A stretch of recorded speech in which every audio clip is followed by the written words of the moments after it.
Hello and welcome to the France 24 interview. My guest today is Vandana Shiva. She is a world famous environmental activist from India. She's a laureate of the Alternative Nobel Prize in 1993. She's author of numerous books. Her latest is called Oneness versus 1%. Thank you very much for being on the France. My pleasure. I want to begin early on. You were not supposed to be an activist. You were a physicist, you wanted to work in nuclear energy, and then you came across in the early 1970s what is known in India as the Shipko movement. Can you explain us how you came across? Yes, I was training to be in India's nuclear establishment, but then my sister woke me up to the hazards of nuclear. She was a medical doctor, and I went deeper into theoretical physics. I was going to Canada to do a PhD in the foundations of quantum theory. And before I went, I wanted to visit some of my favorite forests in the Himalaya. I've grown up in the Himalayan forest. And this forest I had trekked in was gone. The stream that came from this oak forest was gone. And while returning to Delhi, I talked to a tea shop owner, and he talked about how there's a new movement called Chipko. So in my heart, I said, I'm going to come back every vacation and be a volunteer for this movement. Women came out to say, we're going to hug the trees. You cannot cut the trees because from the trees come our water. The trees stabilize the mountain and prevent landslides. The trees prevent floods and droughts, and they also give us everything we need. We will be huggers of trees. The name Chipko means to hug. And I learned all my lessons of ecological activism from the women of the Himalaya who had never been to school but knew everything about ecology, knew everything about biodiversity. What they called soil, water, and pure air today talked about as ecological functions of the forests. That forests are not timber mines. And a lot of my change in the understanding of the fact that nature is the basis of economy came from my engagement with Chipko. My respect for women's knowledge, indigenous knowledge, came from my engagement with Chipko. And it totally turned my own head upside down because physics, high in the world, you know something others don't. And I realized everyone has knowledge and you must respect it. So you've became really engaged in this. You've been an opponent of big multinational corporations, especially Monsanto, to name just one, because of what you describe as their nefarious influence on agriculture. There are a number of examples. There was the BT cotton in India, especially. And you said, this is not a matter of helping farmers grow their land, but actually making them dependent on those big corporations. The entry of corporations into agriculture is so wrong because the corporations only bring poisons. Most of them have roots in Hitler's Germany in making gases to kill people in concentration camps. That was not their aim. Their aim was to give people enough. No. The aim was to make chemicals that kill people. After the wars, they said, why should we stop making these chemicals? Let's say now they'll kill pests. They will give fertilizer. Fertilizers were made in the same factories that made explosives and ammunition for Hitler's Germany. That's not the same goal.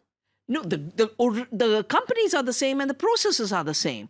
So your rhetoric might change, but the goal does not. The materiality of a death-making chemical doesn't change when you say it's now for feeding the world. I did a book on the violence of the Green Revolution because Punjab, the most fertile land of India, was destroyed. And then when Monsanto came in as a result of globalization, because till the 90s, 90% of the seed was in farmers' hands, and the rest came from the public sector, from government labs, research institutions. So Monsanto came illegally, didn't take any approval, with the promise that they would increase farmers' incomes and have this magical technology to control pests. Well, the bollworm is now resistant. Farmers are in debt. Farmers are committing suicide. The area has been ruined. The pollinators are gone. There's no pollination. The groundwater's gone. So there's nothing about the ecosystem. So I save seeds. We brought organic cotton seeds back. We work with the Gandhi ashrams on hand spinning and hand weaving of this organic cotton.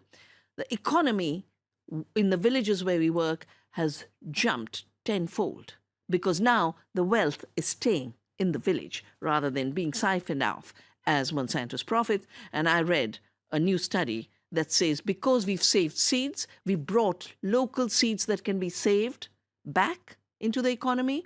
Monsanto has lost 11 million. I want to get to your latest book because you widen, I would say, your attacks is not only Monsanto and the likes, but also others. You attack what you describe as the billionaire dictators, especially one man, I should say, Bill Gates, who you describe as the Christopher Columbus, I'm quoting you, of modern times, and that's not a compliment, obviously, whose mission is to impose, quote unquote, genetically modified organisms and digital dictatorship to small farmers across the world. Bill Gates, who's donated billions to improve public health in poor countries and so on, you're saying essentially he's a dictator and he's there not to help, but to make people poorer, more dependent. Well, Bill Gates is actually continuing the work of Monsanto because Monsanto had so many movements, and we held a tribunal on Monsanto. A buyer bought up Monsanto, but when Bill Gates pours money into Africa for feeding the poor in Africa and preventing famine, what's he doing? He's pushing the failed green revolution. He's pushing chemicals, pushing GMOs, pushing patents, and now pushing new... Knowingly, or he thinks it's a good thing and he may be wrong? Well, there's it's not enough, the same thing. There's enough evidence of what it does. There are enough letters to him from farmers of Africa, from governments of Africa to say, this is not the way to go. The United Nations accepts agroecology, working with ecological systems, as the best way to go. Now, Bill Gates is trying very hard to shift the patenting issue now to digital. So you just take a genomic map and you say, my invention, you don't create a seed. Seed is self-organized, self-making, and evolution in continuity. Just by making a map, a genome, and you have no idea what the seed does. And this is something he's pushing very, very hard. My book records how he financed DivSeek. I've talked about how he's pirated seeds we have saved that tolerate salt and floods. And he says invention. This biopiracy is a bit like Columbus, where Columbus is supposed to have discovered America when he basically went as a pirate. Why do I call him today's Columbus? Because he's carving out new colonies. Software should have stayed open software. So you say he has a strategy, a nefarious strategy, what you describe as philanthrocapitalism, is a nefarious enterprise. And so you're not saying he's using the wrong methods, he's pursuing a wrong goal with self-interest. You also attack Mark Zuckerberg, the founder of Facebook, saying they're all linked together. I mean, this reeks a bit of conspiracy theory, doesn't it? Well, my book is based on the new evidence that's coming out. All you have to do is see the ownership, and I have data in the book on how there's common ownership. We stopped Mark Zuckerberg from trying to get into Indian agriculture. It was a big mobilization of people who believe in the open internet. What did he want to do? Well, basically what they do is they mine the data from the farmers. And right now, all over the world, there's new debates on privacy issues, on the data mining. There's new books on new form of capitalism, which is surveillance capitalism, where you basically have turned human beings into your new raw material. So Bill Gates does both. He takes living resources and our seeds and biodiversity, mines it into data and wants ownership along with his friends.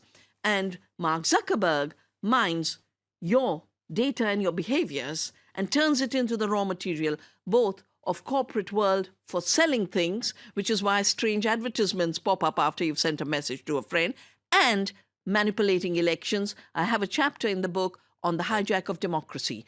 You have enough data on what happened with Facebook selling data to Cambridge Analytica and how we are popping up with artificial intelligence leaders. This is a major threat to democracy. So this is why you're calling them billionaire dictators, because you think they're not helping democracy, but actually threatening and even killing it? I mean, isn't this too much? No, I have grown up in India that was post-independence. I've grown up in an India that had absolutely no corporations.